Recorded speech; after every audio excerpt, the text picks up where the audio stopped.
I'm Brittany Lewis with Forbes Breaking News. House Speaker Nancy Pelosi echoed Senate Majority Leader Chuck Schumer's earlier call for more aid to Ukraine during her weekly press conference on Friday. This comes after President Biden asked Congress for $33 billion in additional aid as the war enters its third month. Pelosi praised President Biden as well, thanking him for, quote, the careful consideration he gave. Let's listen in to the House Speaker. Good morning. Well, as you know, yesterday, the President of the United States put forth a formidable package to help the Ukrainians fight for democracy. Their democracy, our democracy. It is strong in terms of what it will do, in terms of assisting with security there. It is strong in terms of what it will do to help the economy, as well as the humanitarian assistance. I'm very proud of the President. This is such a moment for him where he has brought people together, mobilized the NATO in a strong way, working at a pace that we're all moving together on so many initiatives, recognizing the courage of the Ukrainian people. They have said to me, when they're here, they may have more troops, we have more motivation. Our troops have more motivation. So this is historic, and I thank the President for the careful consideration he gave to what would be in the package. Our country and the democracy is well served by this President, who had for so many years was on the Foreign Affairs Committee, so he knows the territory, he knows the personalities, he knows the possibilities. Again, on top of that, as Vice President of the United States, and now as President, he brings his knowledge of the issues, the intelligence, the personalities, the possibilities. This is really something very, very important that he has done for democracy, recognizing that part of Russia's goal is to diminish democracy. It's the debate between autocracy and democracy, or more specifically, dictatorship and freedom. So what we hope to do is, we were ready with our Appropriations Committee to start writing as soon as we got the numbers from the Office of Management and Budget and the President's announcement made public, and we hope to, as soon as possible, pass that legislation. Some of you were here yesterday when we talked about lower cost at the pump, and so we are proceeding with our legislation in terms of stopping the exploitation of the consumer, price gouging, and the rest. And Congress, Madam Chair,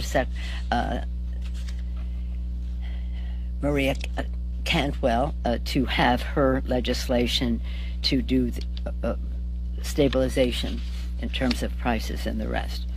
The food prices are affected by the cost of fertilizer, cost of fuel, and the rest.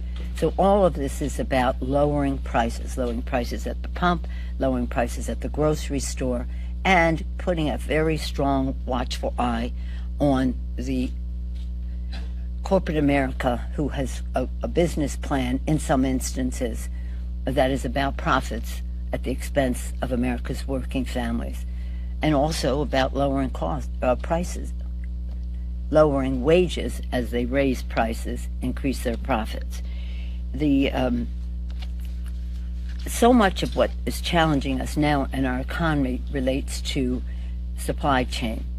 When you have lower supply, you have higher cost. And we are so excited about the Competes Act and how we are moving on that.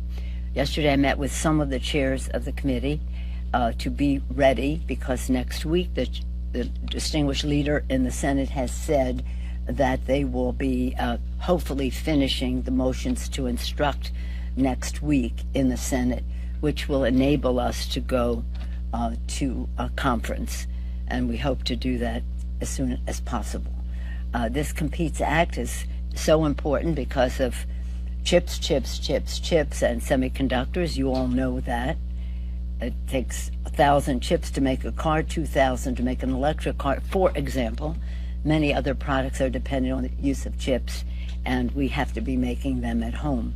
supply chain. That's $52 billion. In our bill, over $40 billion for supply chain issues and how we support manufacture here at home, bring it home, make it in America, and do so in a way that gives us independence, self-sufficiency for our country, so that we have our preeminence in the world in terms of manufacturing, and therefore lowering cost.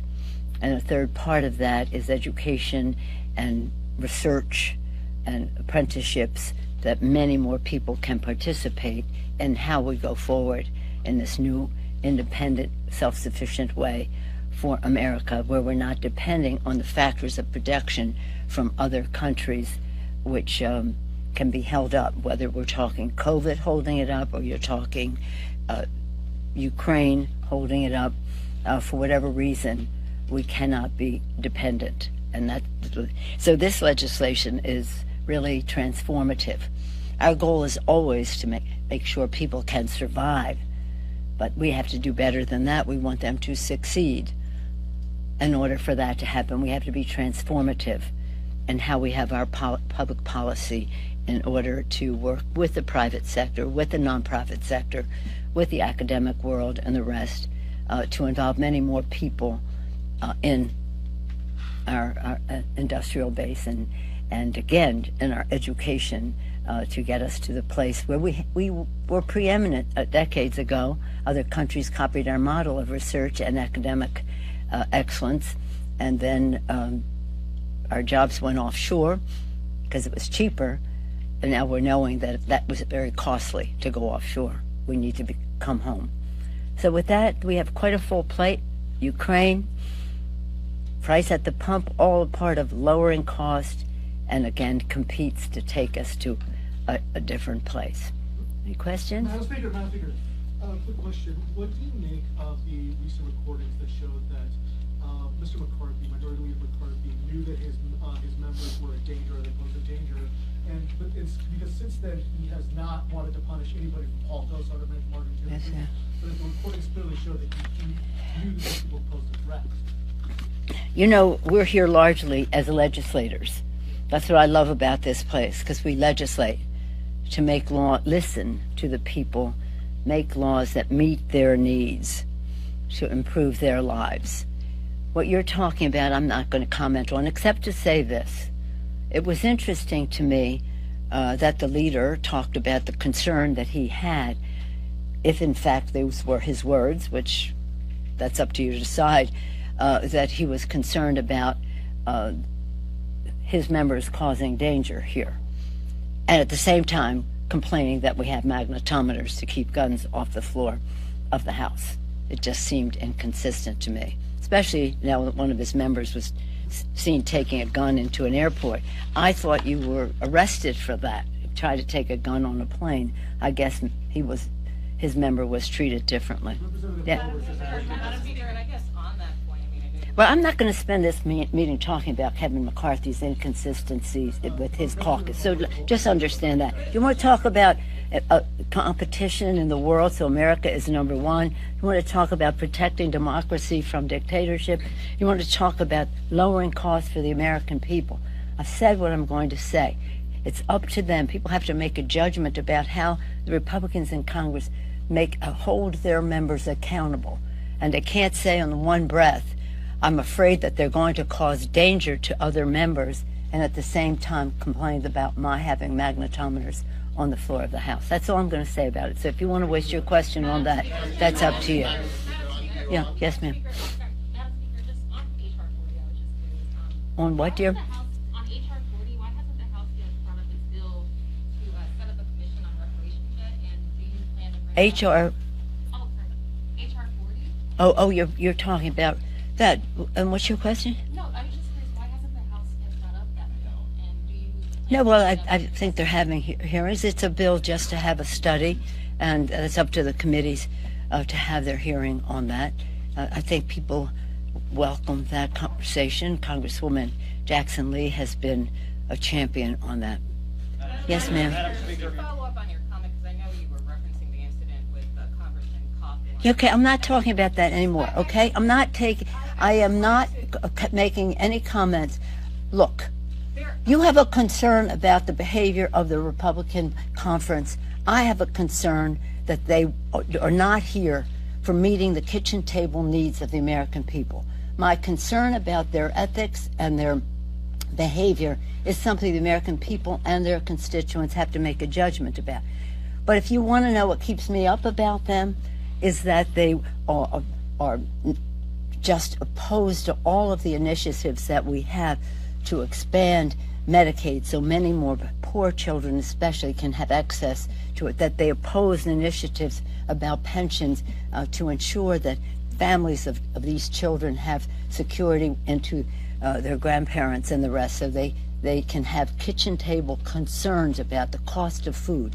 My concern is that they're in the pocket of the fossil fuel industry and are in denial about the climate crisis. My concern is that they're in the pocket of the gun industry, and so they will not vote for initiatives that prevent gun violence in our communities. My concern is that it's very hard to get something to lower the cost of prescription drugs. You want to hear something about them?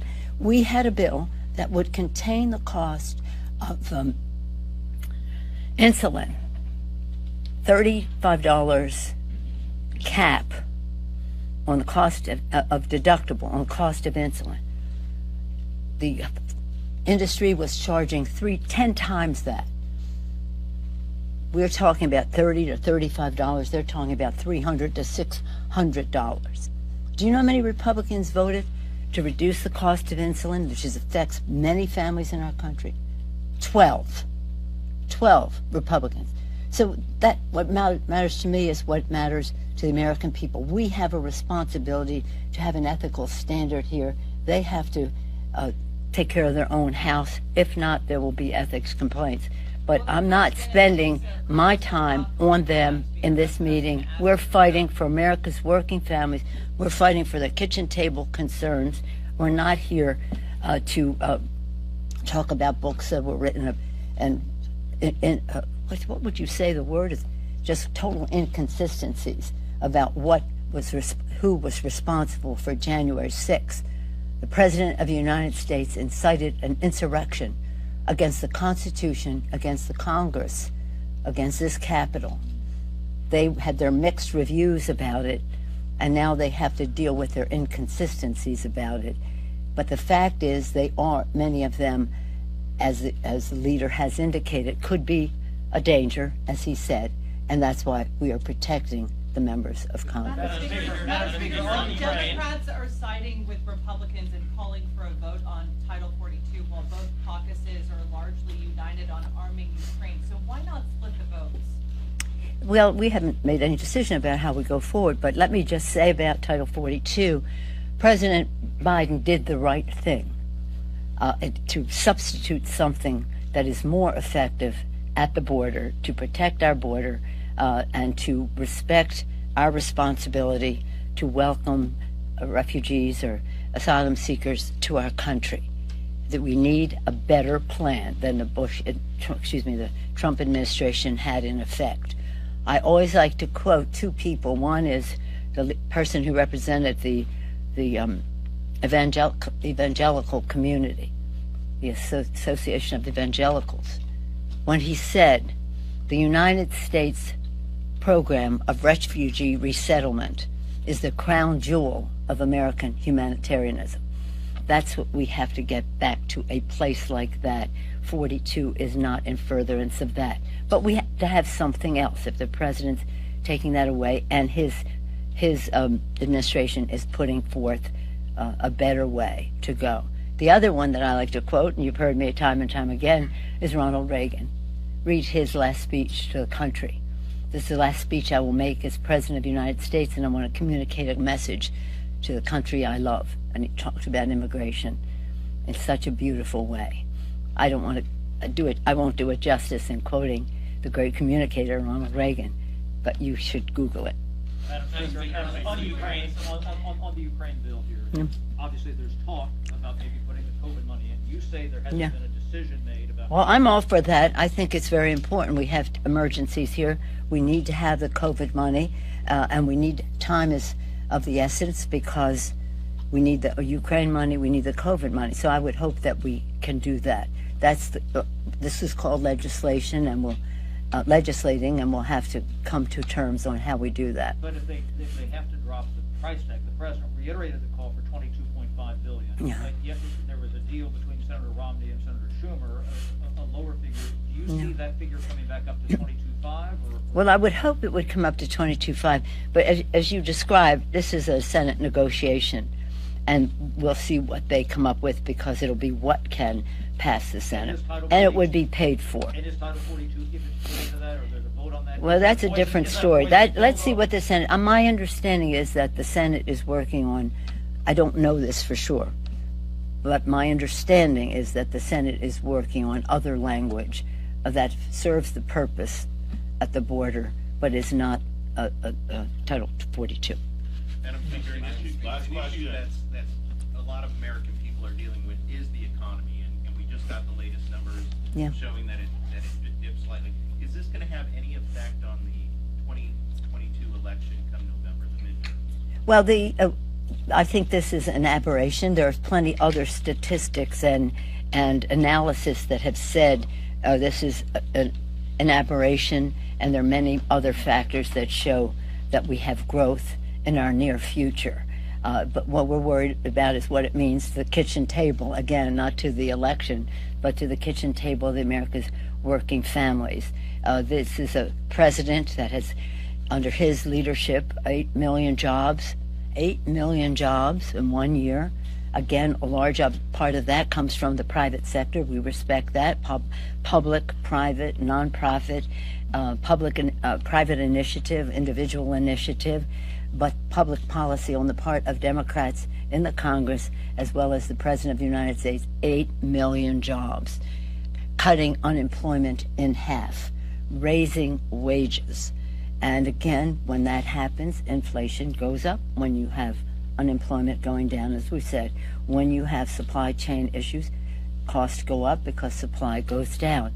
So we have to deal with it. And but I do think that if you read some of the other analysis that has surrounded that, and we want to. This is deadly objective. These are numbers. We think that one of the reasons for that is that our exports are out of balance. There's so much more being imported than exported, and one of the reasons to how we go down a path to improve that situation is to pass the Competes Act, bring it all home, and have our balance of trade be much more favorable to our country. That is another aspect of that figure, 1.5% or something was it this morning, and I saw that. But I also constantly read about this, and including this morning, as to those who have said, don't read so much into that. That's for then, but we will do better. We will have growth. And again, this Competes hopefully will be overwhelmingly bipartisan. It certainly was bipartisan in the committees where it was written in the House and in the Senate, although the Republicans didn't want to give us a vote on it on the floor. We got one Republican vote, but nonetheless, strong support in the committees where the legislation was coming out of science, space, and technology and the rest.